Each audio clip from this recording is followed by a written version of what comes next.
আয়নাঘর পরিদর্শন শেষে যা বললেন প্রধান উপদেষ্টা। বিদেশি গণমাধ্যমের প্রতিনিধি ও ভুক্তভোগীদের সঙ্গে নিয়ে বহুল আলোচিত বন্দিশালা আয়নাঘর পরিদর্শন করেছেন প্রধান উপদেষ্টা ডক্টর মোহাম্মদ ইউনূস। পরিদর্শন শেষে তিনি জানান, সব ক্ষেত্রে আইয়ামে জাহিলিয়াত প্রতিষ্ঠা করে গেছে আওয়ামী লীগ সরকার। যারা এমন অপরাধের সঙ্গে জড়িত তাদের প্রত্যেকের বিচার করা হবে। বুধবার 12 ফেব্রুয়ারি বেলা 12:30টার দিকে আয়নাঘর পরিদর্শন শেষে তিনি এসব কথা জানান।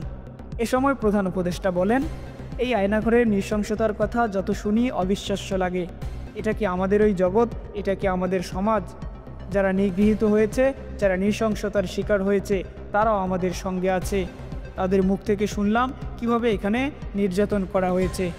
প্রধান উপদেষ্টা আরও বলেন, বিনা কারণে রাস্তা থেকে তুলে নিয়ে আসা হতো, বিনা দোষে কতগুলো সাক্ষী হাজির করে তাদেরকে বানিয়ে দেওয়া হতো জঙ্গি। দেশের বিভিন্ন জায়গায় আরও আয়নাঘর আছে জানিয়ে প্রধান উপদেষ্টা বলেন, আজ শুনলাম আয়নাঘরের বিভিন্ন ভার্সন সারা বাংলাদেশ জুড়ে আছে। কেউ বলেছে 700, কেউ বা বলেছে 800।